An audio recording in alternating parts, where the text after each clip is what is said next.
పరిశుద్ధ గ్రంథమైన బైబిల్లో నుండి ఈనాటి వాక్య ధ్యానం కొరకు ప్రకటన గ్రంథము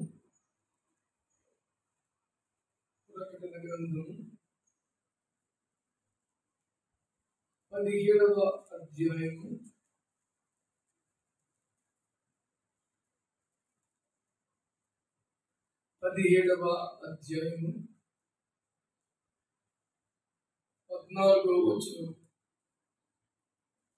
మీరు గొర్రెపిల్లతో యుద్ధము చేతురు గాని గొర్రెపిల్ల ప్రభువులకు ప్రభువును రాజులకు రాజునై ఉన్నందునను తనతో కూడా ఉండిన వారు పిలువబడిన వారే, ఏర్పరచబడిన వారే, నమ్మకమైన వారే ఉన్నందునను ఆయన ఆ రాజులను జయించెను.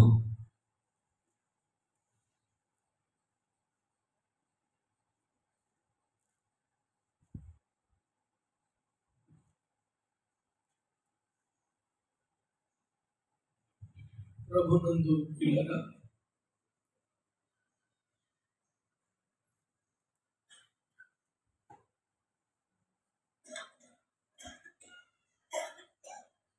ఈ లోక రాజ్యములన్నీ కలిసి ఒకటైపోయి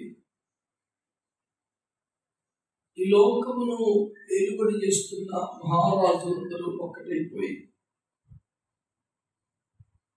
యేసు ప్రభు మీదికి యుద్ధానికి వస్తారట. ఆ భయంకరమైనటువంటి యుద్ధం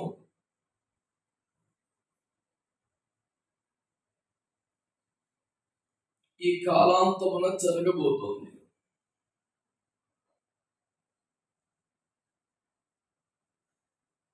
ఇంతవరకు యేసు ప్రభువారు మన పక్షంగా యుద్ధం చేయటం, మన యుద్ధములన్నీ తాను జరిగించడం, మనకు గొప్ప విజయాన్ని ఇవ్వడం,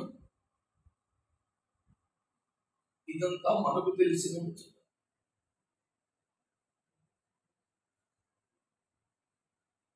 కానీ ఇప్పుడు జరగబోతున్నది ఏమిటంటే యేసు ప్రభు ఒక యుద్ధం చేయబోతున్నారు. దానిలో మనము ఆయనకు సహకారంగా ఉండబోతున్నాం. ఇది చాలా విచిత్రమైన వింతైన ఒక సంఘటన. యుద్ధము యెహోవాదే అనే పిలుపుతో మన యుద్ధములన్నీ తాను చేయడం మనకు తెలుసు, కానీ మనం ఆయన పక్ష యుద్ధం చేయకేమిటి? ఆయన ఇచ్చిన కృపతో, ఆయన ఇచ్చిన బలముతో, ఆయన ఆత్మే మనలో ఉండగా, ఆయన మనకు తోడుగా ఉండగా దయ్యపు శక్తుల మీద పోరాడుతున్నాం, అబద్ధ బోధల మీద పోరాడుతున్నాం, శరీర కార్యముల మీద పోరాడుతున్నాం. ఇలా ఆయన వలన కొన్ని పోరాటములు, యుద్ధములు మనం చేయగలుగుతున్నాం. నిజానికి పేరు తప్ప ఆయనే మన పక్షం యుద్ధం చేస్తున్నారు. గతంలో కూడా మనం మాటలు చెప్తున్నాం, ఆయనే యుద్ధం చేస్తున్నారు.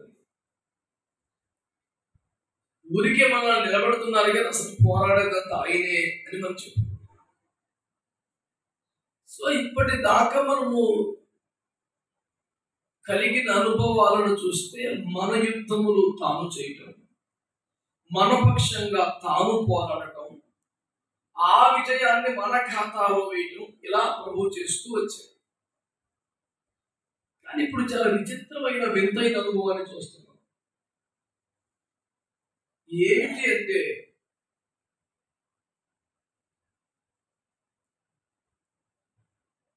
లోక రాజులందరూ కలిసి ఆయన మీద యుద్ధానికి వెళ్తారట. ఆ రాజులందరూ ఏకమై గొర్రెపిల్లతో యుద్ధము చేతురు గాని గొర్రెపిల్ల రాజులకు రాజు, ప్రభువులకు ప్రభు అయినంత మాత్రానే కాదట. అంత మాత్రానే కాదట. ఆయనతో ఉన్నవారు, పిలువబడిన వారు, ఏర్పరచబడిన వారు, నమ్మకమైన వారు గనుక ఆయన ఆ రాజులను జయిస్తాడు. ఎంత విచిత్రమైన మాట ఇది! ఎంత వింతైన మాట ఇది. ఆయన రాజులకు రాజు ప్రభువులకు ప్రభు అయినంత మాత్రాన కాదట. ఆయనతో ఉన్నవారు, పిలువబడ్డవారు, ఏర్పరచబడ్డవారు, నమ్మకమైన వారు కాబట్టి ఆయన గెలిచాడు. ఎంత విచిత్రం.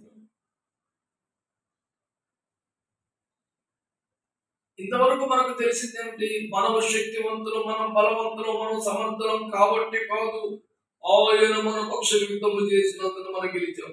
ఇది మనకు తెలిసింది వర్షం. నిజం కూడా అదే. కానీ నెక్స్ట్ లెవెల్ ఏంటంటే ఆయన రాజులకు రాజు, ఆయన ప్రభువులకు ప్రభు అయినంత మాత్రము చేత కాదు, కానీ ఆయన వెనక ఉన్నవారు, పిలువబడినవారు, ఏర్పరచబడినవారు, నమ్మకమైన వారు కాబట్టి ఆయన గెలిచాడు. ఏమన్నా అసలు అంగీకరించడానికి మనస్సు, ధైర్యం సరిపని పరిస్థితి.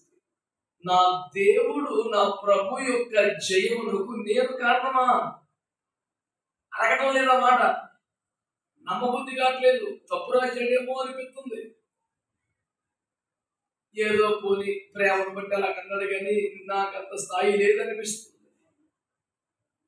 మీరు నమ్ముతారో నాకు తెలియదు, కానీ ఓ 10 సంవత్సరాల క్రితం నాకు భయంకరమైన శ్రమ వచ్చింది.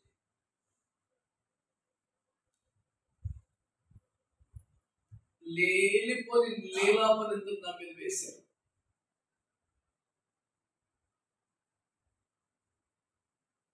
నేను వారి సొమ్ము తినేసిందని చాలా భయంకరంగా మాట్లాడాను.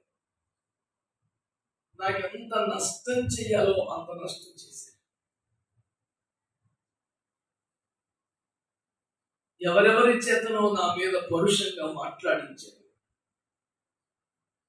చాలా అవమానంగా, బాధగా, దుఃఖంగా నేను బాధపడ్డాను. ఆ దుఃఖంలో నేను ప్రార్థనలో కూర్చొని ప్రభు సన్నిధిలో ఏడుస్తుంటే నాకు ఇలా అనిపించింది, సేవకు వచ్చిన రోజు మొదలుకుని ఈ దినం వరకు సుఖం అంటే ఎట్లా ఉంటుందో నాకు తెలియదు. భయంకరంగా కష్టాలు పడుతున్నాను, శ్రమలు పడుతున్నాను, పోరాడుతున్నాను. నిందలు, అవమానాలు, శ్రమలు, ఆర్థిక ఇబ్బందులు, బలహీనతలు, అనారోగ్యాలు, ఇన్నిటితో ఉన్నా ఎప్పుడు అమ్ముడు పోలేదు.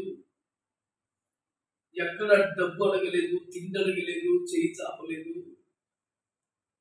ఎక్కడికి వెళ్ళినా నా ప్రయోజనం కోసం ఎప్పుడు పని చేయలేదు. దేవుని రాజ్య ప్రయోజనం కోసమే ప్రయాసపడ్డాను. అయినా నాకిన్ని నిందల, నాకిన్ని అవమానాల. ఇంకా నా వల్ల కాదు ప్రభువా, నేను కష్టం, ఇక నేను లాగలేదు ఈ బండి, నన్ను తీసుకో, ఇంక నేను ఉండలేదు. ఆత్మహత్య చేసుకుంటే పాపం కనుక నరకానికి వెళతాం కాబట్టి బతుకున్నాను తప్ప నాకు బతకాలం లేదు, నన్ను తీసేసుకో అని ఏడుస్తూ ఏమన్నానంటే, అయినా నా వలన పెద్ద ఉపయోగం ఎవరికి లేదు. ఎవరెవరు నా వద్ద మేలులు పొందారు, ఎవరెవరు దీవించబడ్డారో వాళ్ళందరూ నన్ను చెడ్డోడని అంటున్నారు. నా వల్ల ఏ మేలు కలగలేదనే మాట్లాడుతున్నారు. ఇంకా మాత్రం ఎందుకు? నేను ఎవరి కోసం బతకాలి? నా వల్ల ఎవరికి ఉపయోగం లేదు. నీ రాజ్యానిక నాలంటాడు ఒక పోతొచ్చిన లాజ్ ఏం లేదు కనుక నా ప్రాణం తీసుకో, ఇంకొక పదవే లేదు, నా ప్రాణం తీసుకో. నేనే తీసేసుకుంటే నరకానికి వెళ్ళాల్సి వస్తుంది. నువ్వే తీసుకుని ఎట్టుకట్టి పనులు ఇదే ఏడు, ఇంకొక పాయింటే లేదు. అలా బహు భయంకరమైన దుఃఖములో ఉండగా దేవుడు ఈ వాక్యం నాతో మాట్లాడారు. ఆ వాక్యంలో ఏమని ఉంది? ఆయన వెనక ఉన్నవారు, పిలువబడ్డవారు, ఏర్పరచబడ్డవారు, నమ్మకమైన వారు కనుక ఆయన వారిని జయించారు.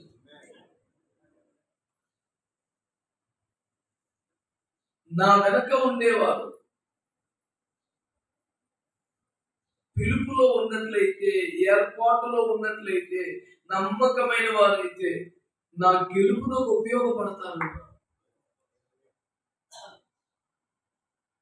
మీరు నమ్ముతారో ఏమో తెలియదు, కానీ నా హృదయంలో దేవుని ఆత్మ స్పష్టంగా మాట్లాడారు. నాన్న, నీ పిలుపులో, ఏర్పాటులో నమ్మకంగా నిలవడగలిగితే నీ వలన నాకు ఉపయోగం ఉందిరా, నా గెలుపుకు ఉపయోగపడతావురా. అని ప్రభు అంటే మీరు నిజం చెప్తున్నాను, బ్రతుకు మీద ఆశ పోయి చస్తే బాగుండును అనిపించి సొంతంగా చావకూడదు కాబట్టి బతికి తొందరగా తీసేసుకో బాబు అని ఏడుస్తున్నా నాకు మళ్ళీ బ్రతుకుదాం కొంతకాలం అనిపించిన కారణం ఏంటో తెలుసా? ఈ భూమి మీద నాకు సంతోషం కలిగించే, ఆదరణ కలిగించేది ఏది లేకపోయినా, నా ఒంట్లో నా బ్రతుకులో సేవలో ఆనందం కలిగించేది ఏది కానరాకపోయినా, నేను బ్రతుకుంటే కొంతకాలం నా దేవుని గెలుపునకు ఉపయోగపడతాను.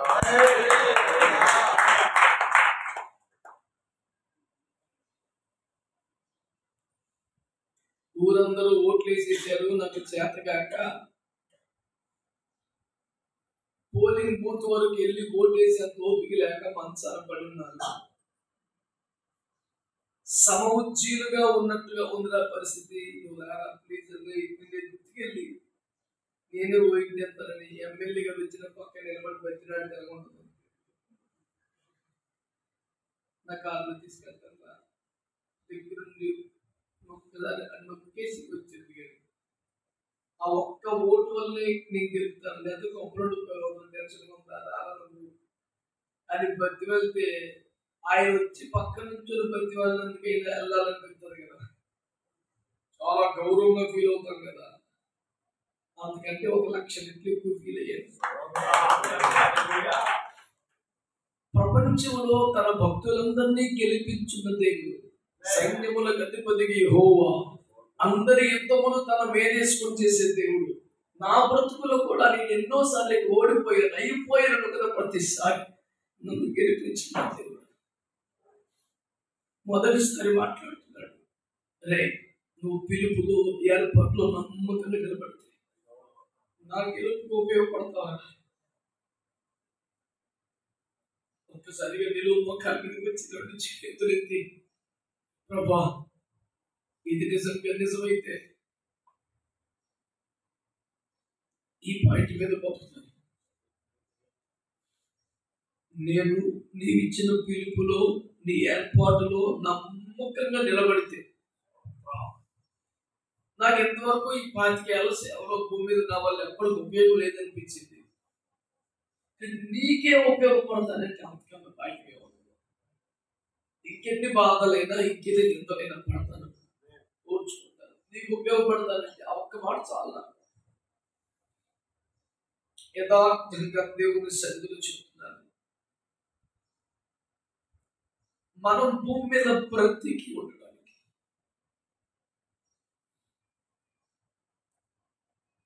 ఇది ఒక మంచి కారణం కాదా? నాకైతే ఒక్కటి కారణం అయిపోయింది. స్తుతించాలనుకుంటాను, మీరు ప్రకటించాలనుకుంటాను, ఎన్నో అనుకునేవాడిని, అలాగే చేశారు. కానీ ఒక దశలో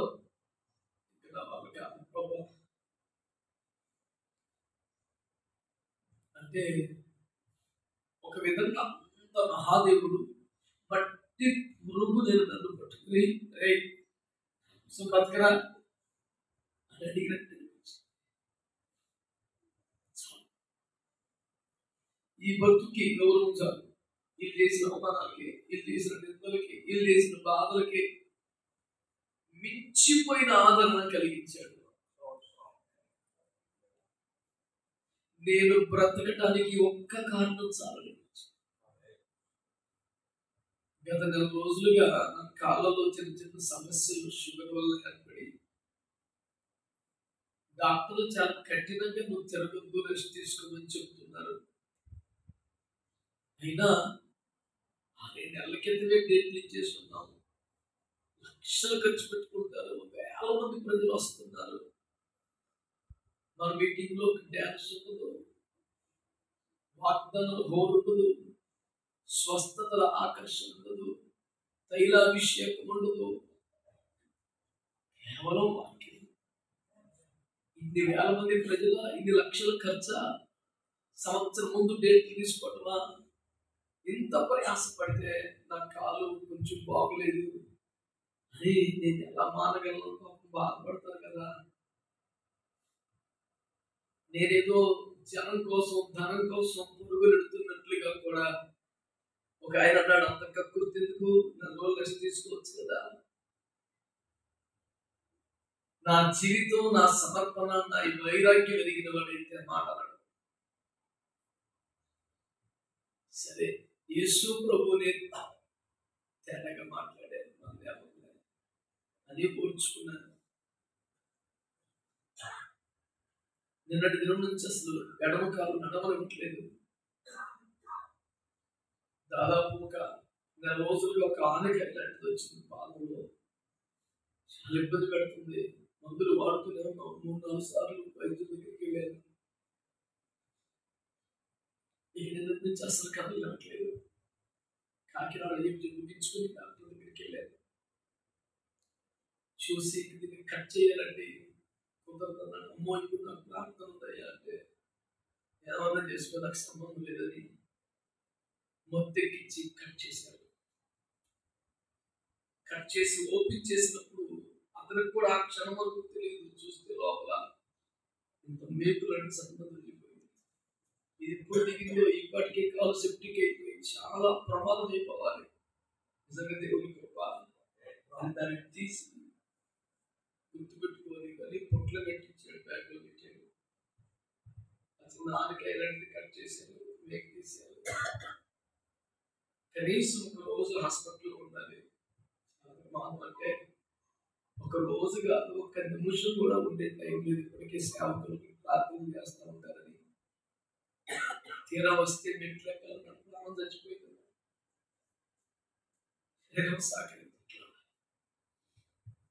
డాక్టర్ చెప్పుకోట్ల, సంఘం అంతా ఏడుస్తున్నారు, మీరు తిరగొద్దయ్యా.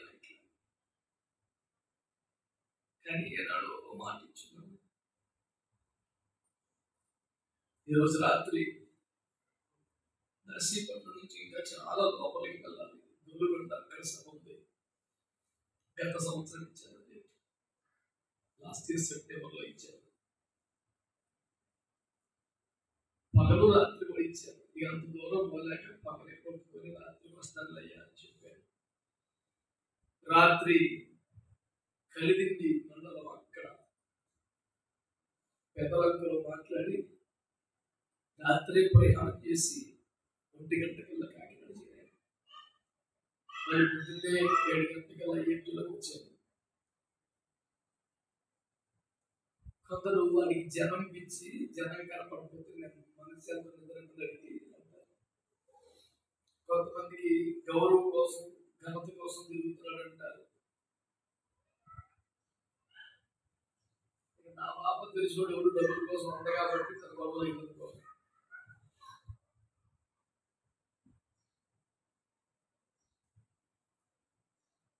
ఏదో పెద్దగా ప్రసంగాలు చేసేయగలదని కాదు, దైవజనులు ఆశపడ్డారు, ఆసక్తిగా ముఖాల మీద పడ్డారు.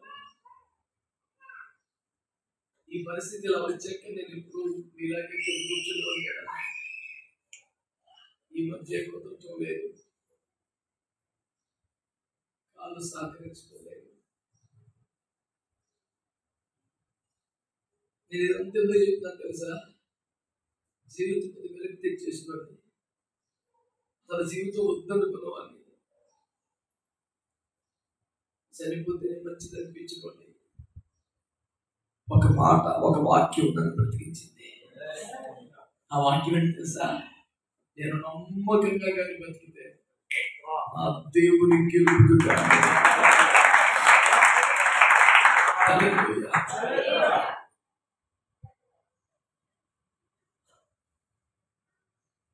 గొప్పగా బతకలేకపోయాను, అందంగా బతకలేకపోయాను, రాజులాగా బతకలేకపోయాను, మనుషులందరికీ నచ్చినట్టు బతకలేకపోయాను. కనీసం సేవకులను కూడా ఆనందపడేలాగా బతకలేకపోయాను. ఉపదేశాలు బట్టి చాలా మంది గాయపడ్డారు, బాధపడ్డారు. కానీ నమ్మకంగా బతకరా నా కోసం. యుగాంతమున కలగబోతున్న చివరి యుద్ధములో నా గెలుపులకు నీవు కూడా ఒక కారణం ఉంటావు.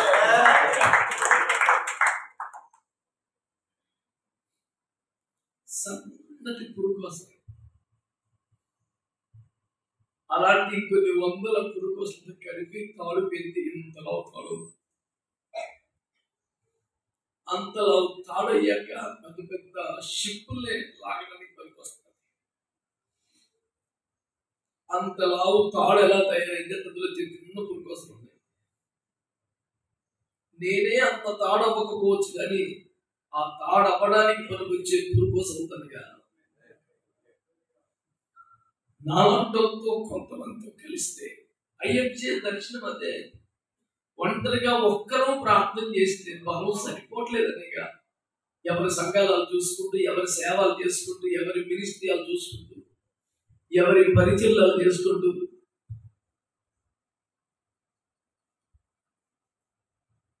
కలిసి ప్రార్థన చేద్దాం. ఒకడొకడు దానికి 100 రకాల మాటలు, 100 రకాల అనుమానాలు, 100 రకాల ప్రశ్నలు. ఇన్నింటి మధ్య ఇంకా ఓపికగా తిరగటానికి కారణం ఆరోగ్యం కాదు, బలం కాదు, మరొకటి కాదు. మనం నమ్మకంగా ఉంటే దేవుని గెలుపులకు ఉపయోగపడాలి. చేత కాకపోయినా ఈ ఒక్క మాటనే చెప్పాను. వచ్చాను నేను ఈ ఒక్క మాటనే చెప్పి చచ్చిపోదాం అనుకున్న నన్ను బ్రతికించిన మాట కదా ఇది. నీకు కూడా పనికి వస్తుందని నమ్మి చెప్తున్నాను. ఇది నా కలలో నాకు కనపడ్డ మాట కాదు, వాక్యంలో రాసింది. నాకు ఇలా అనిపించింది అని చెప్పటం లేదు, వాక్యంలో ఉన్నది చెబుతున్నాను.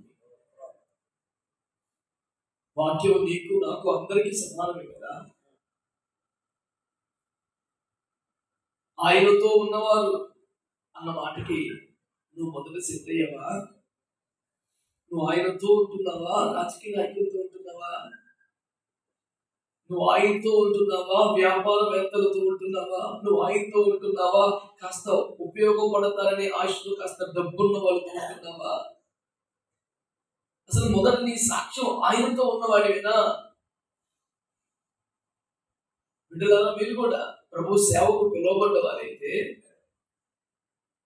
మీ తండ్రితో, మీ ఆయనతో, మీ పిల్లలతో, మీ స్నేహితులు ఎంతసేపు ఉంటారు? ఆయనతో ఎంతసేపు ఉంటారు?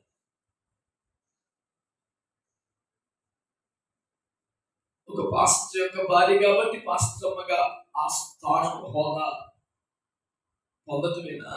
లేక నీవు కూడా ఆయనతో కాలం గడుపుతున్న వ్యక్తివా? నీకు ఎప్పుడైనా గబగబ పనులన్నీ చేసేసుకొని తలుపులు వేసేసుకొని 2-3 గంటలు ప్రభుత్వం గడపాలి అనిపిస్తుందా? తెల్లారి వంటలు ఈ పనులు ఎంతసేపు బాగుని తెలివిగా చక్కగా ప్లాన్ గా స్పీడ్స్ గా చేసేసుకుని అన్ని పక్కన పడేసి మామగారి గురించి ఒక మాట చెప్పిన తాను 10,000 మందికి ఆశీర్వాదకరంగా వాడబడుతున్న గొప్ప దైవజనురాలు.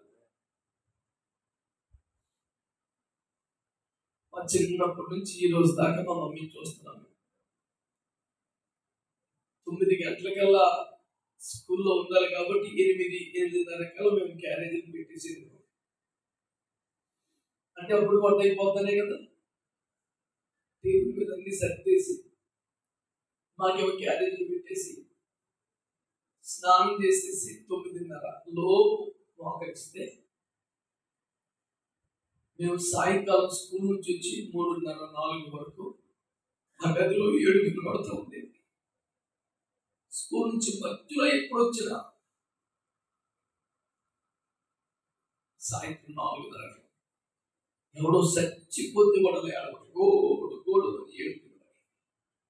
నేను చిన్న పిల్లాడిగా ఉన్నప్పుడు ఒకసారి అడిగానంట మమ్మీ మనకు చాలా కష్టాలు ఉన్నాయా అని. ఎందుకు నాన్న నీ నన్ను ఎత్తుకొని ఒళ్ళో కూర్చోబెట్టుకొని ఎందుకు అడుగుతున్నావురా అంటే, నువ్వు ఏడుస్తున్నావు కదా బాగా అంటే దగ్గర తీసుకొని, లేదు కొడుక మన కష్టాలు ఉన్నా మనం ఏడవకూడదు, మన కష్టాలు లేవు, నశించిపోయి ఆత్మల కోసం ఏడవాలి, ప్రార్థన చేయాలి, వాళ్ళందరూ మనలాగే వేసే నమ్ముకోవాలి, వాళ్ళందరూ మనలాగే పరలోకి వెళ్ళాలి, అందుకోసం వారిని దర్శించమని, వారిని ఆకర్షించమని, వారిని రక్షించమని నేను బ్రతిమలాడుకుంటున్నాను దేవుణ్ణి అంటే, అంత చిన్న పిల్లడికి ఏమర్థం అవుతుంది? ఒకటైతే అర్థమైంది, ఏ కష్టాలు లేకపోయినా మమ్మీ ఏడుతుంది, అంతవరకు అర్థమైంది. ఈ రోజు కూడా ఇరుగు పొరుగుతో కూర్చొని కాసేపు కబుర్లు ఆడేది మమ్మీని ఎప్పుడు చూడలేదు. ఈ రోజుకి ఉదయం లేచి కనీసం టీ ఇస్తే తాగుతూ తన బైక్లో ఆ పదార్థాల పోషణ పూర్తయితేనే టీ తాగుతుంది. ఓన్లీ లేట్ అవుతుంది టీ తాగి చదువుకుంటే ఊరికి అప్పుడప్పుడు అప్పుడు శోధించాలని న్యూస్ పేపర్ మమ్మీ ప్రధానమంత్రి చచ్చిపోయి ఉంటారు అవునా అని చూస్తారు ఎవరన్నా ఊరికి అంటారా ముఖ్యమంత్రి చచ్చిపోయి ఉంటాం ఆ పేపర్ అయినా సరే ఇంకా మా నాన్నగారు చనిపోయి వాకిట్లో బాడీ ఉంటే రాత్రి అందరం బాడీ చుట్టుకుంటూ పాటలు పాడుతున్నాం, దేవుడు ఆరాధన చేస్తున్నాం. వదిలేసాక అందరం బ్రష్ చేసుకుని మళ్ళీ కూర్చోడానికి ఒక్కొక్కరు వెళ్తున్నాం వస్తున్నాం. మమ్మీ కూడా వెళ్ళింది బ్రష్ చేసుకుని రావడానికి. చివరికి రావట్లేదు.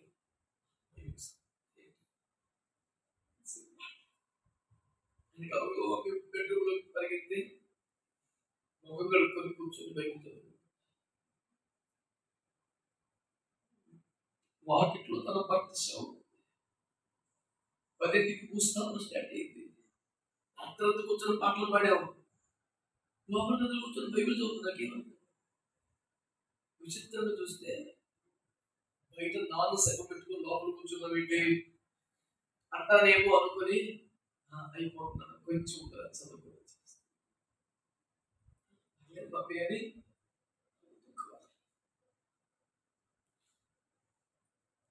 తన భర్త శవం వాకిట్లో ఉన్న రోజున కూడా ప్రతిరోజు చదువుకుని ఆ 10 అధ్యాయాలు చదువుకొని ప్రార్థన చేసుకుని వచ్చి మళ్ళీ ఆ శవం దగ్గర కూర్చుంది.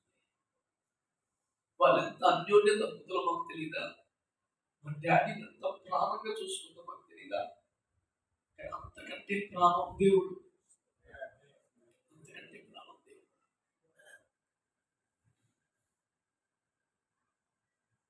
ఎందుకు బతకాలో నాకు అర్థం కావట్లేదు, చచ్చిపోతే బాగుంది అనిపిస్తుంది అని అంత బాధ ప్రతి వాళ్ళకి ఏదో సందర్భంలో కలుగుతుంది, ఏదో కారణంతో వస్తుంది. అది ఏ రోజున వచ్చినా ఏ కారణంతో వచ్చినా ఈ మాట గుర్తుపెట్టుకో, నీవు నేను బ్రతికుండాల్సిన కారణం మన దేవుని గెలుపునకు ఉపయోగపడాలి. మన దేవుని గెలుపునకు మనం ఉపయోగపడాలి. ఆయనతో ఉన్న వారందరూ స్వస్థపరచువారా, అద్భుతములు చేయవారా, దయ్యములు వెళ్ళగొట్టువారా, చించువారా. ఆయనతో ఉన్న వారందరూ ఎవరు?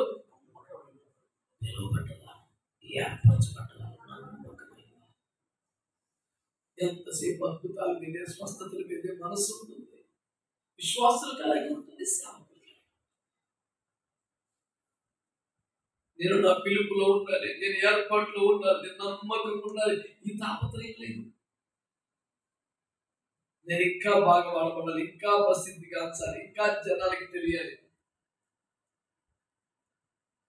మనుషు రీతిగానే ఆలోచిస్తున్నట్టు కదా. ఈ రోజున ఈ 3 మాటలు మనసు మనం పిలువబడ్డా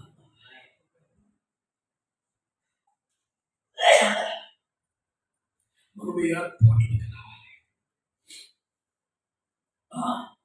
నమ్మకమైన వారు అవ్వాలి. ఆమేనంటారా? హల్లెలూయా. ఏంటి మన పిలుపు ఏంటి?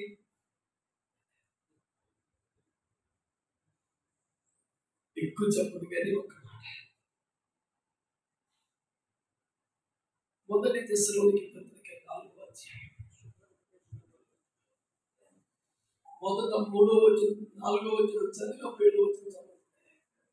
ప్రతి వాడును దేవుని ఎరుగని అన్ని జనుల వలె కామాభిలాషుల యందు కాక పరిశుద్ధత యందు తన ఘనత యందును తన తన ఘటమును ఎట్లు కాపాడుకొనవలెనో అది ఎరుగు ఉండుటయే దేవుని చిత్తం. ఇప్పుడు 7వ వచనం.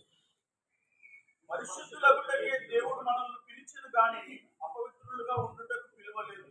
చూసారా? దేవుని ఎరుగని అన్యజనుల వలె కామాభిలాష యందు కాక తుచ్చమైన శరీర సంబంధమైన కోరికల మీద మనసు పెట్టుకునే ప్రయ్యం తలచుకుంటావే చూసుకుంటూ అలాంటి ఆశలతోనే బతకడం అన్ని జనులకి, మనకు కాదు. ప్రభు రాకడ సమీపంగా ఉంది కనుక భార్యలు కలిగిన వారు లేనట్టుగా బతికేయాలన్నది మనకున్న బాధ. మరి ఏం చేయాలట? మన పిలుపు ఏమిటట? శరీరమును కూడా పరిశుద్ధముగా కాపాడుకునే దేవుని ఇచ్చేసాం. అసలు పరిశుద్ధులుగా ఉండడానికి మీరు పిలువబడ్డారు. మన పిలుపే పరిశుద్ధ జీవితం. మన పిలుపే పరిశుద్ధ జీవితం. విడుదలరా, ఈ పిలుపుని మీరు గమనించారా? దేవుడు నన్ను పిలిచాడు, నన్ను పిలిచాడని 10 సార్లు చెబుతున్నావు కదా. ఆయన పిలుచుకుంటే సేవకు వచ్చానంటున్నావు కదా. పరిశుద్ధంగా ఉండమని జనాలకి చెప్పడానికి పిలిచాడా, లేక నీవు పరిశుద్ధంగా ఉండడానికి పిలిచాడా?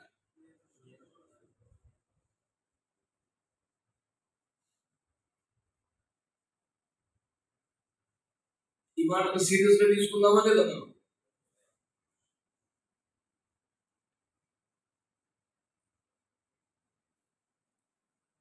మీరు పరిశుద్ధులుగా ఉండడానికి పిలువబడ్డారు కానీ లోక సంబంధం ఉండడానికి మీరు పిలువబడలేదు.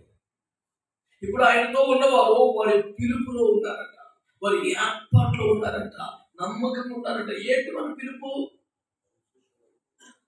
పరిశుద్ధ జీవితం చేయటమే మన పిలుపు. శుద్ధీకరించబడటమే, పరిశుద్ధులకు రావటమే, పరిశుద్ధతను సంపూర్తి చేసుకోవటమే మన పిలుపు.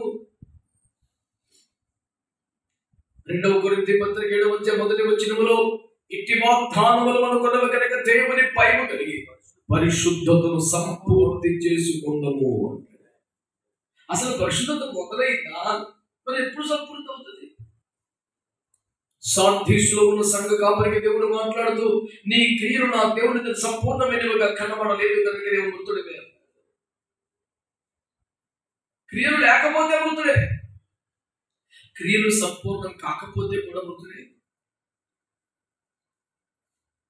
అంటే పరిశుద్ధత అనే క్రియ నీలో ప్రారంభమైంది, కానీ ఇది సంపూర్ణం అవ్వకపోతే కూడా మృతుడే. మరి సంపూర్ణం కానందువలన మృతుడు అయితే ఇంత కొంత చేసి ఉపయోగం ఉంది. ఇప్పుడు మరి అంటే బరితెగించి లోకస్తులాగా పాపాలు చేయట్లేదు, అలాగని పరిశుద్ధతను సంపూర్తి చేసుకోవట్లేదు.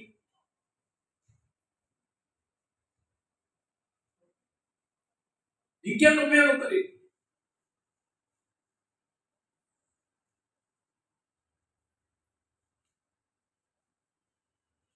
మన పిలుపు పరిశుద్ధత, మన పిలుపు పరిశుద్ధత, మన పరిశుద్ధులు మగుట, పరిశుద్ధతను సంపూర్తి చేసుకున్నట్టుకు దేవుడు మనల్ని పిలిచాడు. ఆయనతో ఉన్నవారు పిలుపులో ఉండాలి. ఏంటంటే పరిశుద్ధత. రెండో మాట ఏర్పాటు. చూడండి ఆ మాట లూకా సువార్తలో, క్షమించండి, మత్తయి సువార్త 22వ అధ్యాయం,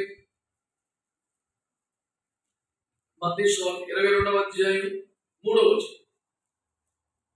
ఆ పెండ్లి విందుకు పిలువబడిన వారిని రప్పించుటకు అతడు తన దాసులను పంపినప్పుడు వారు రానొల్లకపోయేది. కాగా అతడు, ఇదిగో నా విందు సిద్ధపరచి ఉన్నాను, ఎద్దులను క్రొవ్విన పశువులను వధింపబడినవి, అంతయు సిద్ధముగా ఉన్నది, పెండ్లి విందుకు రెండని పిలువబడిన వారితో చెప్పుడని వేరే దాసులను పంపెను. కాగా పిలువబడిన వారు అనేకులు, ఏర్పరచబడిన వారు కొందరే అని చెప్పారు. అంటే సర్పుత్రాల కోసం పై కూర్చోండి. ఈ స్టోరీలో ఉన్న ఒకడు ఉన్నాడు. ఎవడాడు? పెండ్లి వస్త్రము లేకుండానే పెండ్లి విందుకు వెళ్ళిపోయి కూర్చున్నాడు. భోజనం చేస్తున్న వారిని ఎప్పుడైనా మనం భోజనం మధ్యలో లేకపోతాం. వాడు అయోగ్యుడైనా, దుర్మార్గుడైనా, ద్రోహిన కొన్ని తిన్నాను మాట్లాడదాం సంగతి. భోజనం చేస్తున్నా మాకు వదిలేయి. యేసు ప్రభు అయితే నవ్వాలి. ఆడు భోజనం చేస్తున్న మధ్యలో లేకపోతే ఏదిరా పెళ్లి వస్త్రం ఏదిరా అంటే వాడు జవాబు లేదు. పెళ్లి వస్త్రం లేదు. స్నేహితుడా, పెళ్లి వస్త్రం లేకుండా కూర్చున్నావా అంటే వాడు కనపడుతున్నాడు. అక్కడ సైనికులు పిలిచాడు. వాళ్ళ కాళ్ళు చేతులు కట్టి వెలుపడి చెక్కి పడేశాడు. ఏడుపును పండ్లు అక్కడ ఉంటాయి అని రాశాడు. రాసి ఇలా పిలువబడ్డలు కొన్ని మంది ఉంటారు, ఏర్పరచబడ్డారు కదా. అంటే దేవుని పిలుపుకు స్పందిస్తారు, గౌరవిస్తారు, పరిగెత్తుకుని వస్తారు, ఏమంత ఇబ్బంది లేకుండా గట్టిగా వేస్తుంటారు.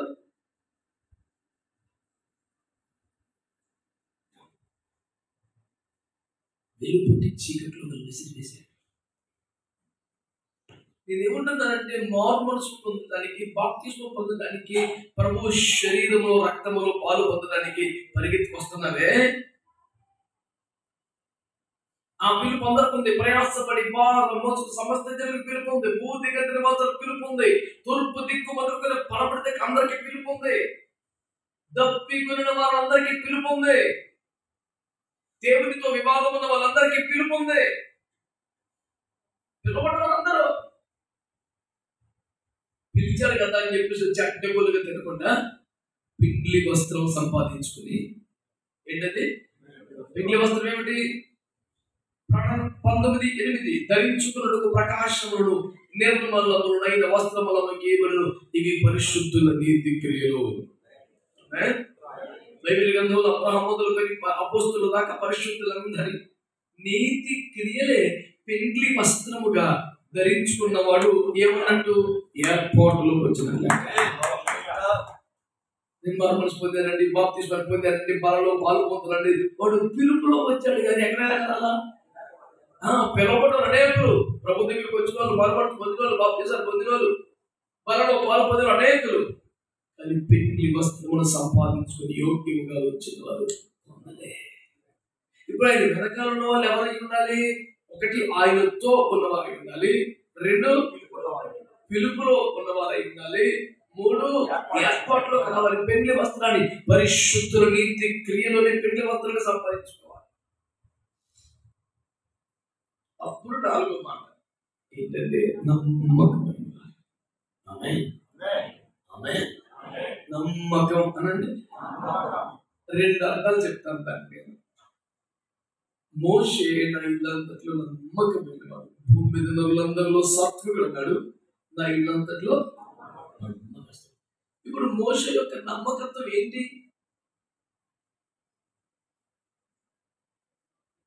నమ్మకత్వం అంటే మన దగ్గర బోర్డు లెక్కలు ఉంటాయి.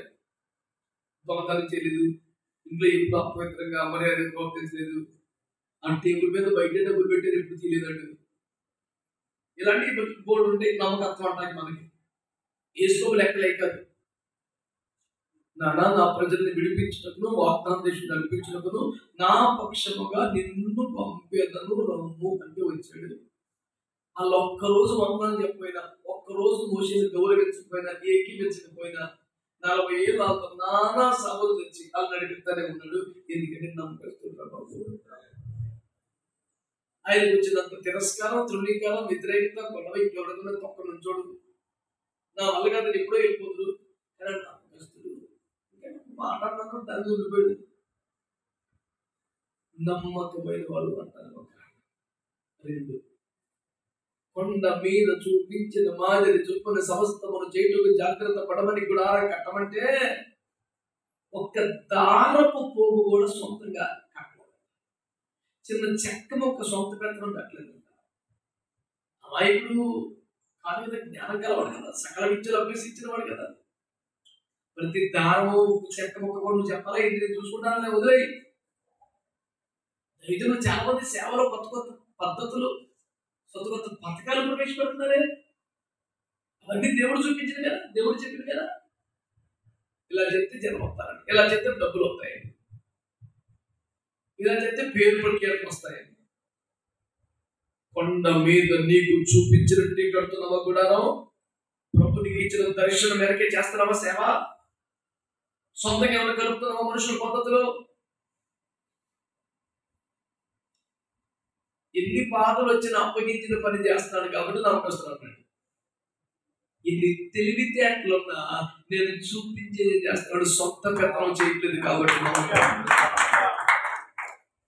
నమ్మకత్వం అనే మాట మోషేకి ఎందుకు వాడాడు మీకు అర్థమైందా? గుండె మీద చేసుకుని చెప్పండి, సంఘంలో ప్రవేశపెట్టే పథకాలన్నీ వాక్యంలోనివే. దేవుని ఆత్మ బయలుపరిస్తేనే చేశాను. మనకేది ప్రయోజనం? జనరెట్ని కాపాడుకోవాలా? ఇడికి చచ్చిపోకుండా ఎట్లా చూడాలా? అయిన దానికి కాదు దానికి కూడా ఏదో రూపంలో సందా ఎట్లా ఆగాల?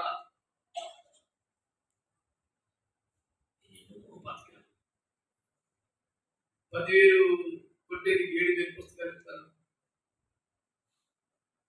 3,000 సరుకులు ఇస్తారు, ఇది ఇస్తారు, గిఫ్ట్ ఇస్తారు, కేక్ ఇస్తారు, చచ్చిపోతే పెట్టి ఇస్తారు. ఇవన్నీ ఎక్కడ ఉన్నాయి? దేవుడు కొండ మీద చూపించింది కాదు, సొంతం. నమ్మకస్తులు కాదు, నమ్మకస్తులు కాదు. ఒకటి, ఎన్ని బాధలు కష్టాలు వచ్చినా అప్పగించిన పని చేయడం నమ్మకత్వం. 2, సొంత పెత్తనం సొంత దేవుడు ఎక్కడో చూపించిన వరకే చేయడం నమ్మకత్వం. ఇక లోక 19లో తాను ఇచ్చిన మేనాతో ఎంత సంపాదించాలో చూడటానికి ముగిలిస్తే ఒకరు అయ్యా నేను 10 చేయగలిగాను, నేను 5 చేశానంటే ఏమన్నాడు? వల్ల నమ్మకమైన అంటే ఆయన ఇచ్చిన దానిని అభివృద్ధి చేస్తే నమ్మకం. మనం దాని సామర్థ్యం అంటాం. 1, 10 చేసిన చాలా కెపాసిటీ కాకుండా దట్ ఈస్ ఫెయిత్ఫుల్నెస్. అది నమ్మకమైంది. నీకు 10 ఆత్మలు ఇచ్చాడు దేవుడు, 10 మందిని చెయ్యాలి కానీ. నీకు గ్రామాన్ని అప్పగించాడు, 4 ప్రయత్నం చెయ్యాలి కానీ. నీకు ఒక్క కృపారం భాషల వరకే వచ్చింది, మిగతా వాళ్ళకి విస్తరించాలి కానీ. నీకు అనుగ్రహించిన దాన్ని విస్తరణ చేస్తేనే నువ్వు నమ్మకమైన. విస్తరించిన కృప లేకపోతే నమ్మకస్తుడు కాదు. ఇల్లు అలాగే పడి ఉన్నావా? నమ్మకస్తుడు కాదు. నువ్వు సరిగ్గా పని చేయట్లా. సిగ్గుపడాలి, బాధపడాలి, ఉపవాసం ఉండాలి, కన్నీరు కార్చాలి. పగలు గంటతో కలిగి పడుకొని రాత్రి అంతా మేలుకొని ప్రార్థన చేయాలి. చెప్తున్నాను సేవకులారా, ఫలం కనపట్లేదు సేవలో. ఎమ్మెల్యే చెప్తున్నాడు, ఫలం కనపట్లేదా? రాత్రులు ప్రార్థన చేయండి, నిద్ర మరి మనిషి అన్నాక నిద్ర ఉండాలి కదా. పడుకో, 2 గంటలు 3 గంటలు పడుకో. మధ్యాహ్నం 2 అన్నం తిని 2 గంటలు 3 గంటలు లేచి పడుకో. కానీ అంతా నిద్రించి రాత్రి వెళ్ళి నీకు ఎదురుకి వెళ్తాను. నిష్ఫలమైన జీవితం నాకు నాకు జనం ధనం కావాలనిపించగలరు కానీ ఫలం లేని సేవ ఎందుకయ్యా? ఓ గుంపులు సమూహాన్ని తమరి రాకడానికి సిద్ధం చేయాలి బాబు. నిలబెట్టయ్యా. నా మాట నిజమో కావాలంటే ఆదివారానికి ముందు వచ్చేది రాత్రి అంటే శనివారం రాత్రి మేలుకొని ఆదివారం వాక్యాలు చెప్పలేవు. శుక్రవారం రాత్రి ట్రై చేయి. నేను చెప్తున్నాను, ట్రై చేయి. పడుకోగలరా? తెల్లవారులు క్వాలిటీ. నా ప్రారంభ జీవితంలో 95లో సేవలో తెల్లవారులు ప్రార్థన చేయడం వచ్చింది కదా. ఎంత చేసిన 12కి అయిపోయింది. ఈ కొత్తలేదు ప్రార్థన. ప్రభావ రాత్రి అంత ఉండాలనుకున్నాను, నాకేమో ప్రార్థన రావట్లేదు. అనేక ముగించేసి డోల పుల్లు పెట్టుకుని పాటలు అందుకుని తెల్లవారులు పాటలు వేసిన గారి పాటలు, రాజబాబు గారి పాటలు, అంశుమతి గారి పాటలు, ఐపీసీ పాటలు, చెప్పుకుంటే పాటలు.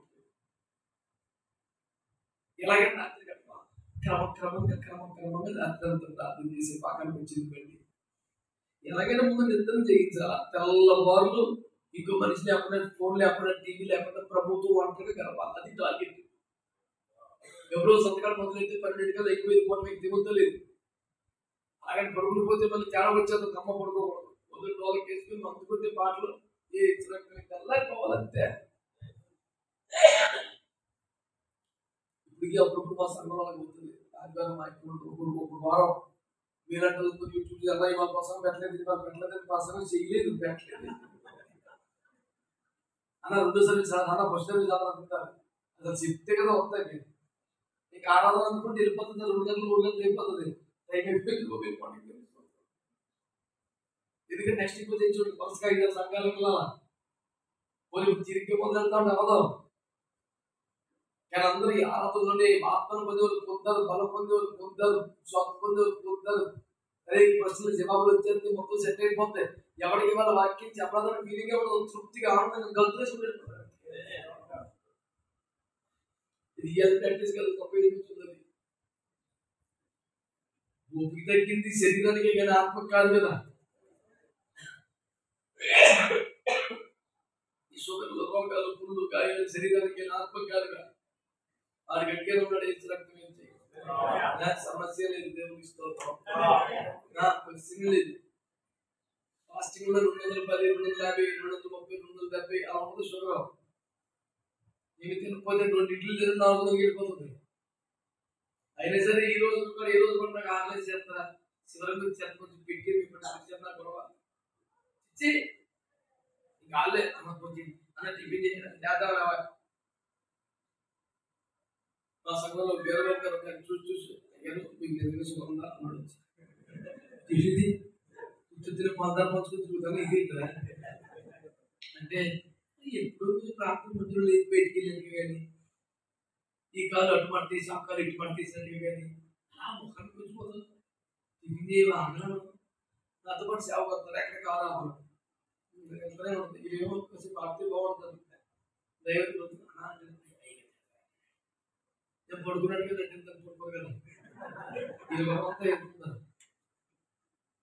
నాకు 25 సంవత్సరాలు పూర్తయిన సందర్భంగా కొన్ని శుభాకాంక్షలు చెప్పమంటే మా వాడు ఒకటి చెప్పాడు. సేవకు వచ్చినప్పుడు బాధ్యత అయ్యగారు పడుకున్నారు అనుకుంటే మోసపోయినట్టే. అది అయ్యగారు నిద్రపోయినట్టుగా పడుకున్నట్టు కానీ అలా పడదు. మనం ఏదైనా మాట్లాడితే తిరిగిపోతాం. నేను నేర్చుకున్న అనుభవం ఇది, చాలా జాగ్రత్తగా ఉండాలని చెప్పాడు. ఇదే కోడి నిద్ర, దొంగ నిద్ర, కాసేపు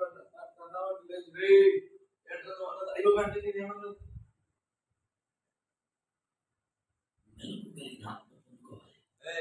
మనల్ని నమ్మి కోట్ల రూపాయలు పెట్టి విలువైన ఆత్మల దేవుడు రక్తంతో కొని మనకి ఇచ్చాడు. పెళ్లి కుమార్తెగా తయారు చేసి మనకి రక్షించాడు. అలా తప్ప చేయకూడదు. ఆయనతో ఉండాలి. పరిశుద్ధత అనే పిలుపులో ఉండాలి. ఇంటి వస్త్రము సంపాదించుకునే ఏర్పాట్లో ఉండాలి. ఇచ్చిన దాన్ని వృద్ధి చేసే నమ్మకత్వాన్ని కలిగి ఉండాలి. అలా అయితే మనం దేవుని పిలుపు ఉపయోగపడుతుంది. ఈ వాక్యం ద్వారా, ఈ పరిచయం ద్వారా దేవుడు దీవించాలని నేను నమ్ముతున్నాను. ఏదైనా తీర్మానం చేసుకుంటే ఆ తీర్మానం కోసం 5 నిమిషాలు ప్రార్థన చేసుకుంటాం. ఆరోగ్యం ఉంటే మోకాలు వేసండి, లేకపోతే 4 చేసేదేమో